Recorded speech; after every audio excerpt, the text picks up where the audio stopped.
Hey now, Rob here, Rob School of Music, and I am psyched because this guitarist is going to change your life. She shreds with a capital S. Welcome, Constance, to the show.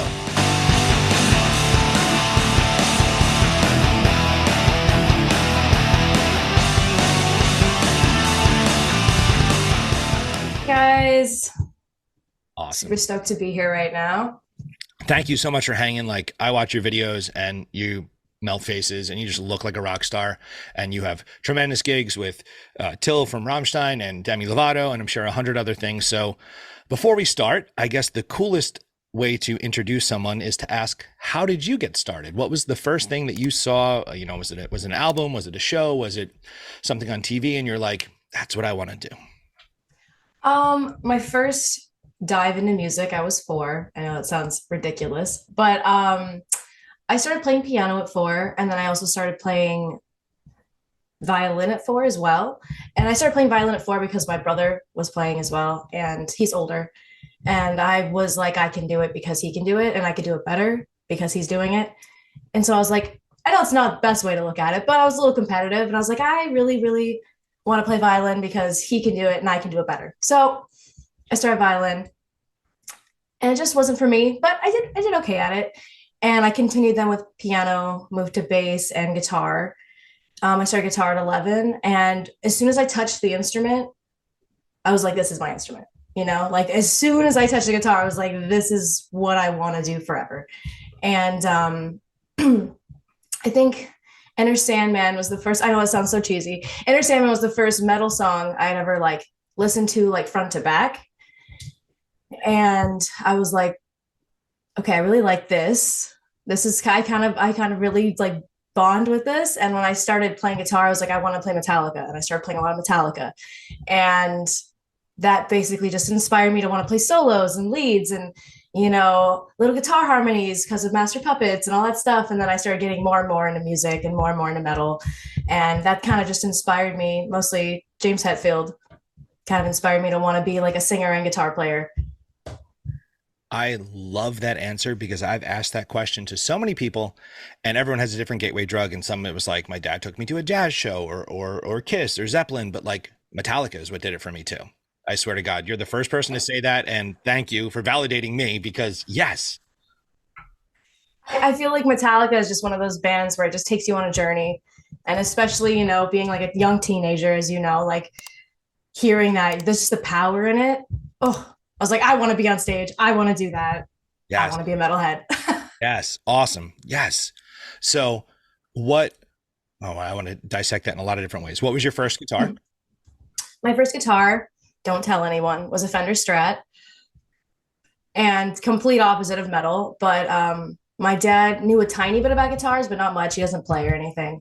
And when I was like, I want to play guitar, lo and behold, my brother also wanted to play guitar. And we actually shared that Fender Strat for a while. And my dad was like, I'm going to get a guitar that if you guys don't like it, I can return it later and like make money for it. You know what I mean? So he was like, I'm going to get you a Fender Strat because I know I can make my investment back in case your kid's about this.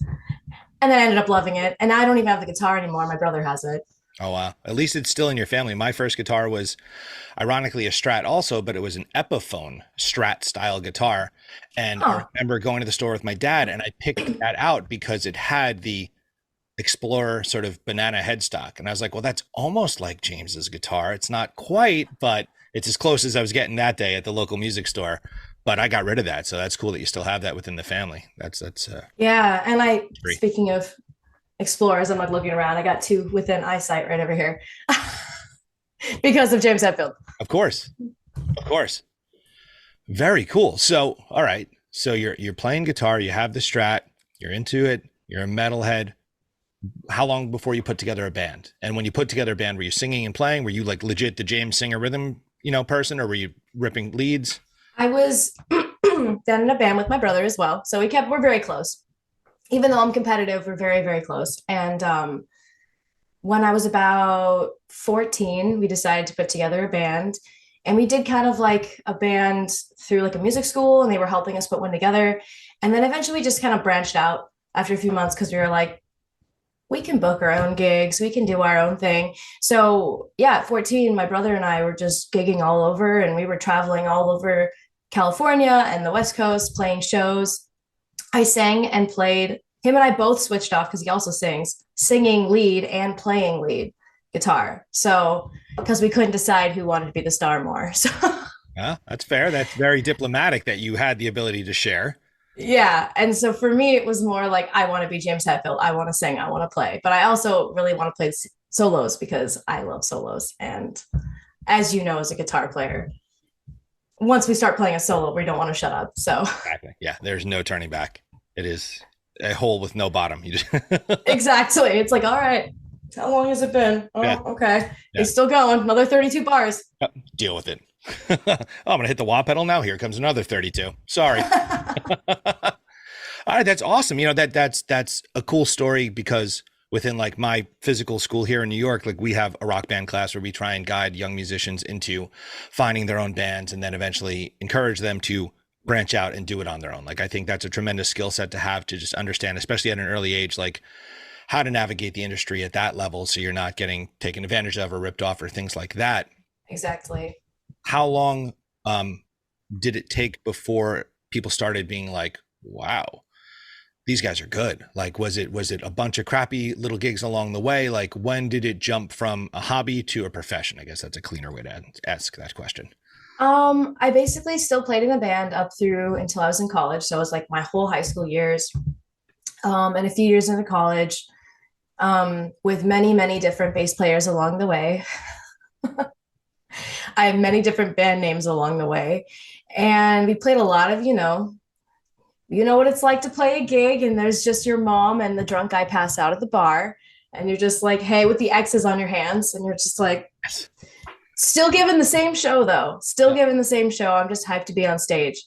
And I'm still the same way, honestly. Like it could be 10 people in the room and I'll still be so hyped to play. I'm still gonna go crazy. Like I don't care. As long as that one person over there is like, yeah, then I'm like, yeah, with them. But it wasn't until I got out of college that I started playing bigger gigs, and that band actually disbanded, sadly. But my brother decided, he was like, I'm gonna get a computer science degree instead of being a musician. He's like, I want health insurance, and I was like, that's smart. Nerd. Nerd. Yeah, exactly. And when I graduated from college, I went to Musicians Institute in Hollywood. I got a degree in guitar. And then I actually shortly after joined a band called the She Demons and was touring with the Misfits. We were opening for them. Wow.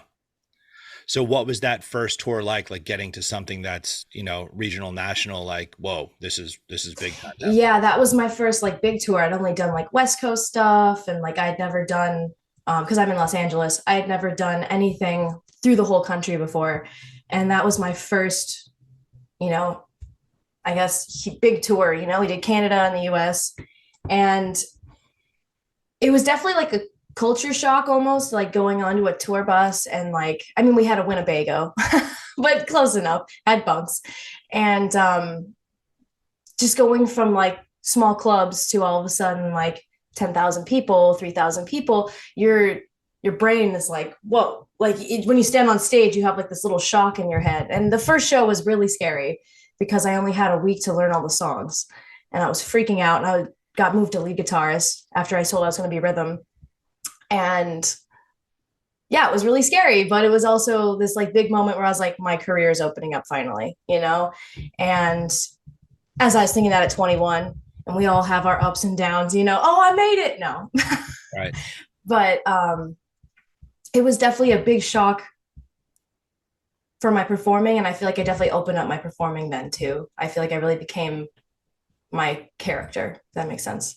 Oh, again, dude, we're on the same page. This is great. Cause I look at it like a character sometimes too. Like I think, I have this book, it's back there somewhere. It's This Book Shreds.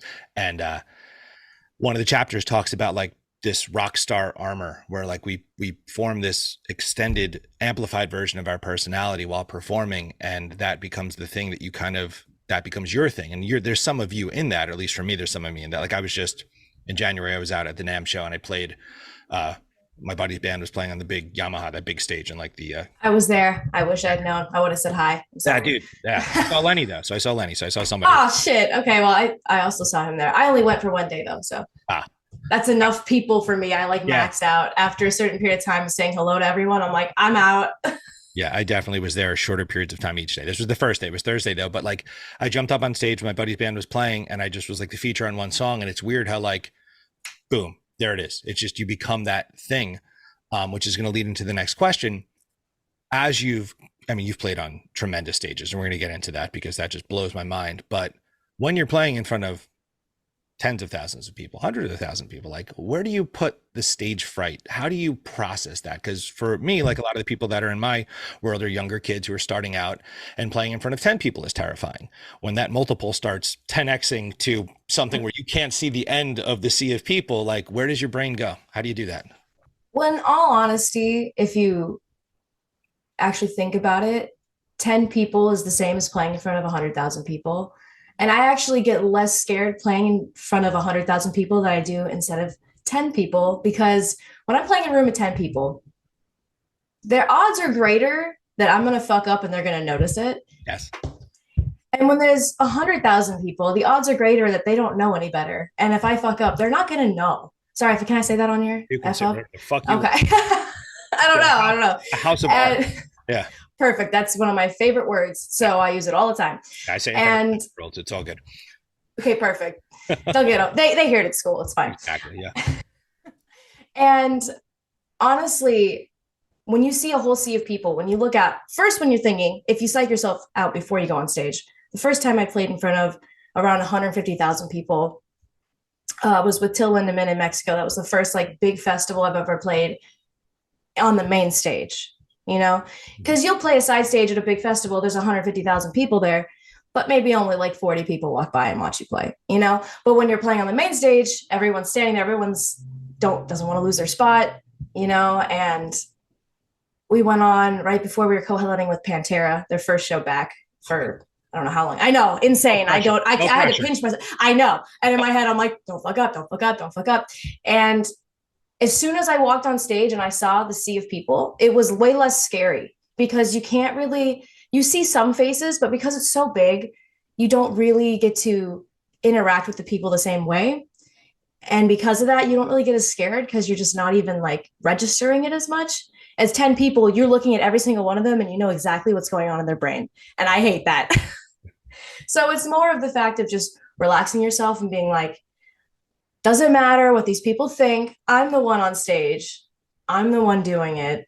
And I don't know. I feel like as soon as you go on stage, it kind of just, all the fears you had disappear. Yeah. And you have to have confidence that that's going to happen because it will. But beforehand, you might be like, yeah, no, that's awesome. I completely agree with you. I had an instance yesterday where a bunch of the students here at the school were performing somewhere, and high school age kids. Their singer couldn't come. She had some family thing. So I had a girl from a different band come in and sing with them, a 10-year-old. And she was frightened, obviously, because these are kids much older, and she's a phenomenal singer. But when she got there, I pulled her aside and I said, I want you to, I'm so proud of you. And she goes, why? I didn't do anything. I said, you're here. You showed up. You already did it. Whatever's going to happen next, it doesn't matter. You were brave enough to try, and watch. It's going to click, and the same thing, you're going to get in there and it's going to happen, and it happened. It was very cool. Oh, yeah. And I'm sure once she got off stage, was like, oh, that wasn't as hard as I thought it was going to be. Yeah. I mean, it wasn't 150,000 people, but yes. It doesn't matter though, 150,000 people or your grandmother. It really doesn't matter because you're still performing and you're still putting your all into it. And if only one person sees it or 100,000 people see it, you know, the odds are if you mess up and you only have one person in front of you, it's a 50-50 chance they're going to know you messed up. Right. Yeah. If 75,000 people heard me mess up, but the other 75,000 didn't, we're good. Yeah. Absolutely. So then how did you get the Till gig? Like, how did that? Cause that first Rammstein record, I listened to that a billion times growing up. Oh, so. Amazing. I met Till because I was working in a band called Aesthetic Perfection, which I still play with. And they actually were the opening band on the last Till Lindemann tour I just did. Sadly, I couldn't play with both. It's too much to be able to play with the opener and the main, headliner. But I was playing with that band, and the drummer in that band, his name's Joe Letts. He's really rad. And side note, absolutely love that band. It's my favorite band I've ever played in my life. But anyways, Joe is the MD and the drummer for Till Lindemann, his solo project. And we were playing in the band together, and turns out they needed a keyboard player. And I also play keyboards. And in Aesthetic Perfection, I play guitar, bass, and keyboards. I go through all three different instruments. And he was like, I've never seen someone be so weird and crazy on keyboards before. I think Till needs you. Like, we need a keyboardist. We need you. I was like, if I have to. So took the gig. And the first gig I ever played with him was that festival in Mexico, co-headlining with Pantera. I know, insane. I feel like it really goes from 0 to 80 in like it just happens. Yeah. 1 second. And once it happens, you're like, all right, now you got to keep it going. But you do have somewhat of a little bit of a relief, like, oh, okay, I can pay some of my bills. All right. Right. Totally. How did that segue then into the Demi Lovato guitarist gig? Because that's epic as well. Like two epic gigs, one person. What? Who are you? Thank you. That one is completely unrelated people whatsoever. I was on Warped Tour with another band, and the bass player of that band, also the band's called Sheer Girl, and the bass player of the band is now the MD for Demi Lovato and the bass player for Demi Lovato. Her name's Leanne Bose. She's an amazing bass player. She's about to go tour with a bunch of crazy people. I don't think I can announce it yet, but just know she's playing stadiums and she's freaking amazing. Wow. I love her. Yeah. And Nita Strauss was playing guitar for Demi at the time. And then she went back to go play with Alice because he had a bunch of tours lined up. You know how it is. People bounce around gigs. Mm-hmm. And she was like, oh my God, scrambling to find a lead guitarist that's a woman because Demi wants an all-girl band and one that plays rock and one that plays leads. It's very specific, like what she needed. And she was like, oh my God, Constance. So she hit me up and I auditioned with a bunch of other people, but I was actually on tour with Aesthetic Perfection at the time. And I was in Berlin in my hotel room. She was like, can you send us audition videos since you can't be here to audition? And I'm like, here I am in my hotel room trying to like record it. Like I had my parents flew out and visited me on tour in Europe and brought me my interface and my Gibson Les Paul so I could record like a rock kind of vibe. And then I was with Jackson at the time, but it is what it is. And I was just so freaked out and excited at the same time because I'd never played pop before. And even though she's rock music now, it's still pop star. And I've never played for pop stars before. I've only ever played in rock bands and played, punk tours, metal tours. Like this was a whole new world for me. And after many months of nervousness and not hearing back, all of a sudden, 2 months later, I got the call that was like, you're the new guitar player for Demi. And I was like, I can't believe this because I for sure was like, I don't have it. It's been 2 months, Yeah. And then lo and behold, you never know. So if you audition for something, you don't hear back for a while, doesn't mean anything. Musicians, they always put everything off. Yes. But that's really cool. Like what? So I guess, okay, that you're leading me into it's like we've rehearsed this because you're just setting up the next thing. It's amazing. In learning material for, now you're in Demi Lovato's band. She gives you X amount of tunes to learn. Like, what's your practice regimen? How do you absorb and retain very specific things for very specific, different types of music? It's just memorization and lots of practice. For me, like there is no easy way about it. Like I'm not a virtuoso. I have to practice hours every day to remember everything and to keep it, maintained. And I think that's something also people don't realize is that I may be playing and I may be getting paid while I'm traveling. I may be getting paid while I'm the show days or whatever, or off days on tour, but no one pays you to practice at home. And that's your own dedication you have to put in and your own discipline, I guess. Discipline's a good word for it. Because if you don't, I'm going to embarrass myself on stage. And so learning all the music and everything, it's easy to keep the Till gig different from my Demi gig because for Till I play keyboards. Right. So my brain is like keyboard mode on that one. And for Demi, it's just learning every solo, learning everything, and a lot of singers like to stay in the same key. So you have to be like, this is a very similar chord progression, except for one chord is different. And I don't want to mess that up, and that's just practice. Lots and lots and lots. I'm sure your students are like, dang it when they hear Right. this, but There's no lots of secret. practice. There is no secret. It's literally practice. Like, Right. When you're doing the Demi songs, do you have freedom to stretch out in the solos, or was it you had to do it? it depends on the song. A few of them, I had the freedom to be able to do whatever I wanted and make my own up because there were some where Nita made her own up. And I was like, was this written or was this already hers? And like one of the songs we play, Sorry Not Sorry, which is a big song. And she re-released the song with Slash playing on it. So instantly I always had my own solo on that song. And as soon as it dropped, I went, I gotta learn a Slash solo, don't I? Just the brain. I was like, oh, fuck.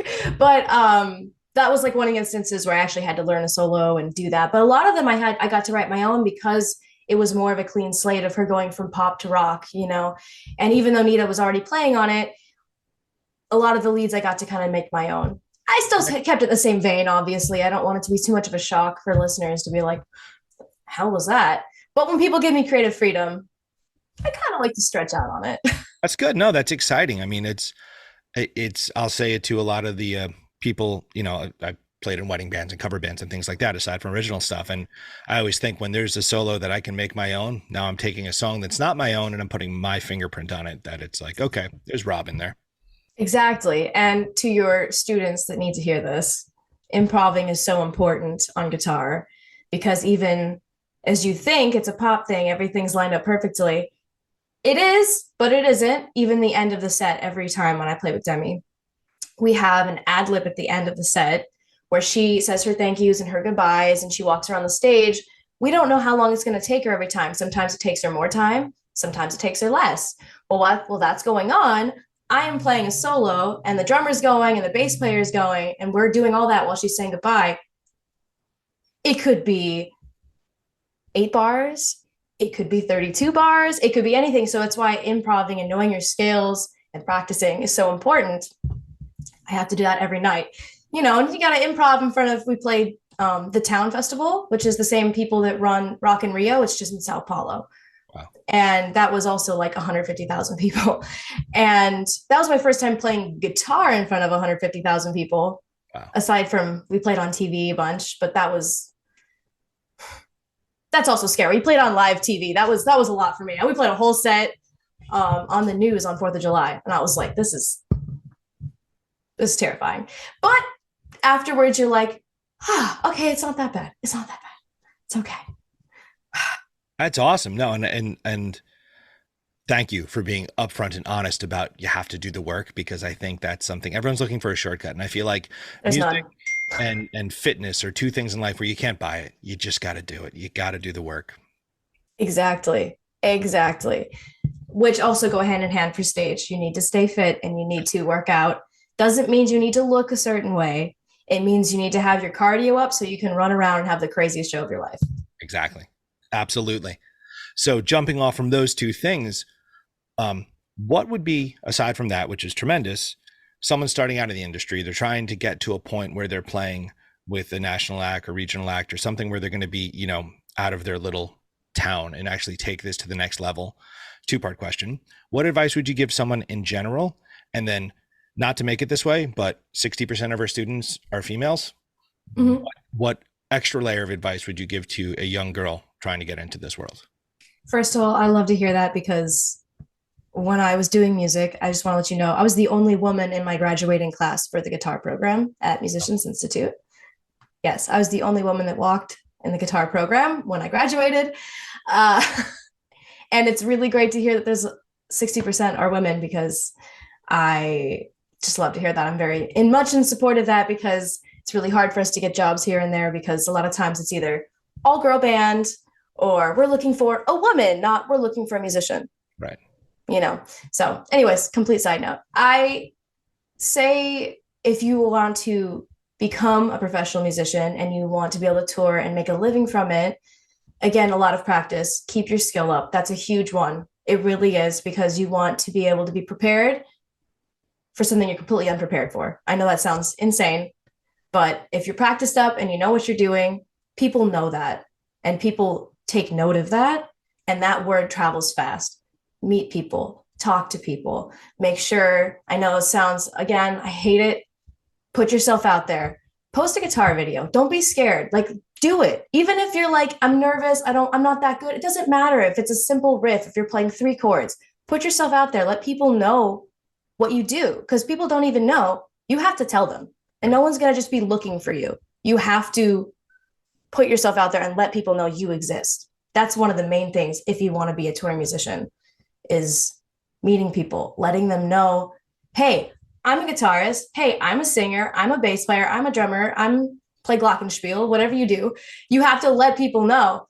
No one's going to be looking for you. I know it's sad. You think you're going to be playing at a little club and people are going to be like, you're famous now. Right. Not like that. But someone might have gone to that club that saw you play. Tell another person who tells another person who all of a sudden needs a bass player. And there's your job. Yeah. So it's just, there's no easy way into it. Like you said, get your skill level up. And even while you're doing it, still just get out there. Very cool. Sounds, yeah, you know, like do an open mic, post a video. Yeah. I loved it. I feel like when I started playing, if social media existed the way it existed now, it may have been intimidating to me. So I try and always say to people, you have a choice. You could be intimidated or you can be inspired. If someone's doing something you feel like you can't do, don't be like, oh man, I'll never do that. Look at it and try and do something your own that's comparable or different or completely, whatever it is. Just let it. I love scrolling and be like, what is that guy doing? You know, he's 13. I could be his dad. Wow. Okay. Better practice more. Oh, same. You know, I'll see video. People tag me in videos all the time of like teenagers or whatever in bands playing. And I'm like, it brings me back because obviously I couldn't just like record I didn't have a studio. I couldn't record a song when I was 14. Like these 14-year-olds can record a song now. They can literally just have GarageBand on the computer, get like a cheap Scarlett interface and just record a song. And it sounds pretty good, you know? And we didn't have that. Take that to your advantage, guys. Like, I don't think you understand. I wish I could have released songs at that age. Just even if you're like, it's not the best, release it. Who cares? Because you can always take it down later. Not that you can erase things off the internet, but it's also documenting the process. Because if the third song is way better than the first song, people like to see that trajectory of, you know, improvement. Exactly. And even if the quality's not that good, people are going to hear you. People are going to hear your writing. And honestly, there's many songs when I go back and listen to them that are even like 5 years old that I go, geez, the quality of the song's not good, but it still slaps. Everyone still loves it, you know? Yeah. It's just about getting out there and pushing it and letting people know you exist and not being afraid, because that's the first jump, because you're afraid to show people, you know, and it's scary. It's your voice. Your instrument is your voice. And it's scary, especially there's a lot of players out there. Every time I see Tim play guitar, I want to jump off a bridge. It's okay. I can't play with him. It's fine. It's cool. But I do take what he plays and like put it in my brain and go, I gotta go practice now. Not that I'm going to play Polyphia at any point in time, but yeah, that's not a gig. If there's like Polyphia needs another guitar player, guess what? I'm not auditioning for that one. Sorry. I think it's absolutely hysterical that that's exactly who I was referencing and I didn't say it and you were right there with me. You knew, because every guarist sees his videos and they're like, he's so good. I want to jump off a bridge. When you said Tim, I got goosebumps. I was like, she knows. How does she know? I said Tim, you were like, right. Yeah. Damn it. That's awesome. Go on. Second part of what was the second part? I'm sorry. So specific to young girls in the industry, because I think there's a whole layer of male driven bullshit that disgusts me, and I'd love to hear your perspective on that. Yeah, I'll be honest, even though it's not the truth we want to hear, I will just say it. It is very difficult being a woman in the music industry. I'm sure that's probably a given. People all the time are saying, oh, you have opportunities because you're an attractive woman, yada, yada, blah, blah, blah. You got that gig because you're a girl. They only like you because you're a girl, blah, blah, blah, blah. I've heard it, everything I could possibly hear. And my looks have nothing to do with my playing, period. My looks have to do with my looks. I take care of myself. And this is how I like to look. It doesn't mean you have to be a lipstick girl with, makeup on and stuff. You can look however you want to look, first of all. You can be whatever you want to be, and don't think you have to be in this, she looks like a Barbie, I have to look like, no, that's not, you don't need to worry about your looks. You need to worry about your playing. You need to worry about your practicing. You can look cool. Cool is always cool, right? That you don't have to fit in a box. That's the number one thing, because every woman I feel like in the music industry is fighting each other to be like, who's the prettiest, who looks the best on stage. No, it does not matter. It does not matter whatsoever. That's just with us women in there. That is not even a big thing.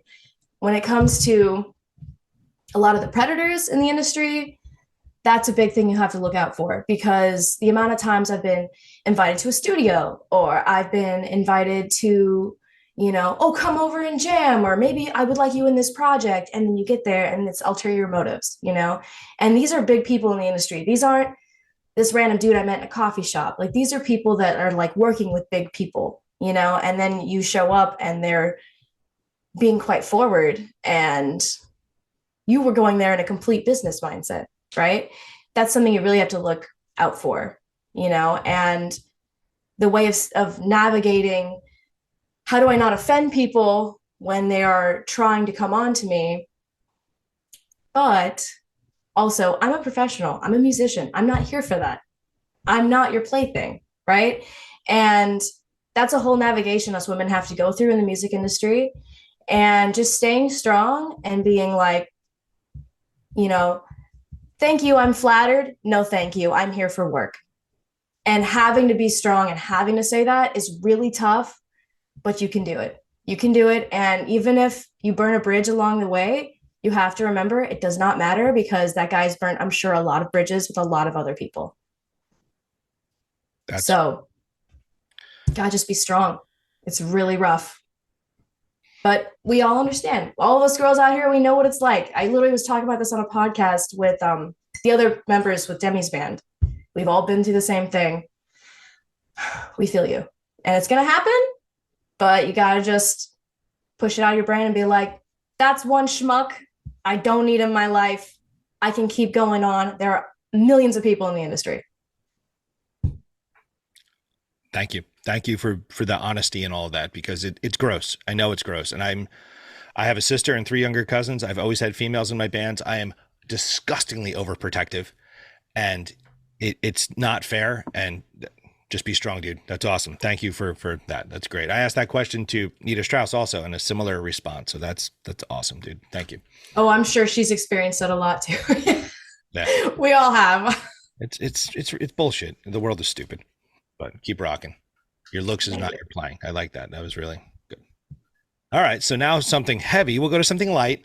We're going to do the rapid fire questions. Okay. All right. Alrighty. So I'm going to recap for you. It'll be a series of this or that questions. The answer to most is both, but that's not an acceptable answer. So you have to pick one. You don't have to justify your answer. You can if you want.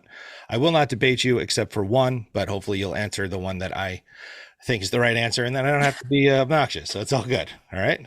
Ready? All right. Yes. Humbucker or single coil? Humbucker, because I'm not a hipster. Great answer. Les Paul style guitar or Strat style guitar? Strat style as of now. Okay. Traditional Strat with the trem, or hardtail, or Floyd? Hardtail. Even though I have a ton of Floyd Roses. But like, side note, a friend of mine is a big Jackson fan, and he was like, dude, her guitars are incredible. I was like, yeah, she has a cool collection. I want more. Yeah. Jackson. They're listening. I decided to throw that in there. They're like, yeah, whatever you want. Shut up. 22 frets or 24 frets? 24 frets, because less is not always more. I like it. For your guitar pick, thin, medium, heavy, extra heavy? Jazz 3s, as thick as possible. Cool. All right. Great answer. String gauges, 9s, 10s, 11s? Depends on the tuning. If I'm in standard, 10. Okay.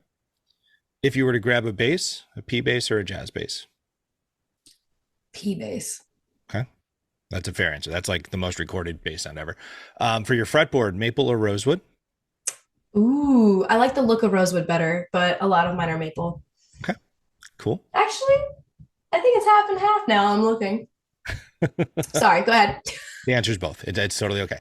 If you're to grab an acoustic, not trying to be brand specific, but like vintage Martin kind of thing, or more modern, like Taylor type thing, or something comparable? Definitely like a Martin. Definitely like a Martin. I got a Martin just sitting right there. I love Martins. I know it looks like I'm looking. There's like no guitars like in this except for my one crappy bass, but there's like a whole stand here. There's guitars everywhere. I promise. I believe you. It's okay. When I I'm crop not faking them. when I crop this to air, it like zooms in our faces and all the beautiful guitars behind me, they disappear. Oh, it's Like, such a beautiful I know, display dude. I too. gotta figure out a way to like.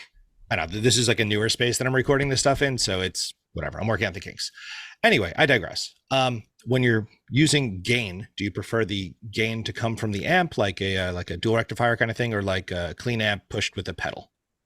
I like it coming from the amp. If it doesn't come from the amp, it's not good enough. That's a great answer. Also, you're on fire. Okay. What do you prefer, like a tube amp or like a digital? Because I know digital is sometimes easier, but I know I can't say both. I prefer an amp, but in this day and age, I only use digital. are you Fractal, Kemper? Kemper. Kemper, cool. Okay. Have you seen the new little one they have? That little tiny pedal that I don't know. Yeah, they brought it. Kemper actually came and brought it to us on tour with Till Lindemann because Till Lindemann also all the guitarists use Kemper, and they went and brought it to us, and they had like the girls like take photos with it and stuff. It's pretty cool. It sounds. I mean, it's just the footprint. It goes inside the case. It's unbelievable. Oh, it's stupid tiny, and it's great. Okay, sorry, ADD. All good. Same. For your tube amp, will you prefer a 6L6 or EL34 tubes, or do you not care? It's okay to not care. I don't think I care. Okay. When I was younger, I thought I could tell the difference. I don't know if I really can now. If you can tell the difference, you have too much time on your hands. Wonderful, beautiful. Let's go into effects. Delay or reverb? Delay. Okay. If you were using some sort of drive pedal, would you want like a fuzz pedal or like an overdrive pedal? Overdrive for sure. Fuzz, again, I'm not a hipster. Yeah, dude, beautiful. Phaser or chorus? Ooh, that's a good question because it depends on what I'm playing. Mm-hmm. Oh, I think phaser because I think it sounds cooler when you do leads. That was the one that I have an opinion on. You got it right. We're friends. Right. Woohoo! A wah pedal or a whammy pedal? Oh, so that's also. Are you kidding me? They're so different because I use both, especially with Demi. I use both all the time. I'm sorry, Tom. I'm sorry, Tom Morello. I'm gonna say wah pedal. Okay. Although he uses wahs all the time too. So. Yeah, it's funny though. Whenever we think whammy, we go right to Tom Morello. But yeah. But all of his songs have whammy and wah on them, so I guess. They're horrible questions. They shouldn't. It's going to get harder. Okay. Oh shit. Okay. Because now it's like musical preference ones. Beatles or Stones? Stones for the energy, but Beatles for the melody. So I guess Beatles. Okay. John or Paul? John. Okay. Bowie or Dylan? Bowie. Right answer. Zeppelin or Floyd? Zeppelin. Okay. If you were to go with Pink Floyd, would it be Dark Side or The Wall? The Wall. Okay, I like that. It's my answer there too. And then my only random, more modern question, because I seem to cap off this stuff at like 1992, but Pearl Jam or Nirvana? Ooh, because Pearl Jam's so much more tasty. Yeah. But Nirvana, to me, the melodies, again, I have to go with Nirvana because of the melodies. They're simple, but they're so stuck in my head, I can't get rid of them. That's a great answer. And then the last question, Sammy Hagar or David Lee Roth? Oh, come on. Oh, okay. Sammy's a better singer, but you know what I'm going to say? David Lee Roth, all the way. Yeah. All the way. Yep. Those little whistle notes he does at the top. Perfect. It's like an alien. Yep.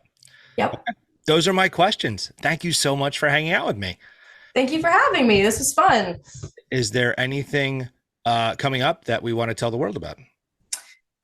We just announced with Till we are co-headlining with Slayer at 2 different festivals in America this year. Our first time playing in America with Till, so really excited about that. And one of them's Aftershock, so pretty rad. That's amazing. With Slayer's back, which is just mind blowing. So very cool. Look, you get to play when Slayer comes back, when Pantera comes back.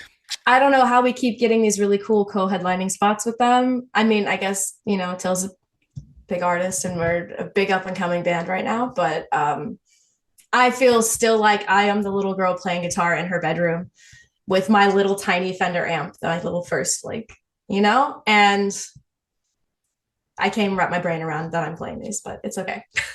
Hard work pays off. I wish you nothing but success. Thank you so much for your time. Thank you so much for the interview. This was so much fun. Awesome. I hope this helped you guys, or any especially girls out there that are watching this.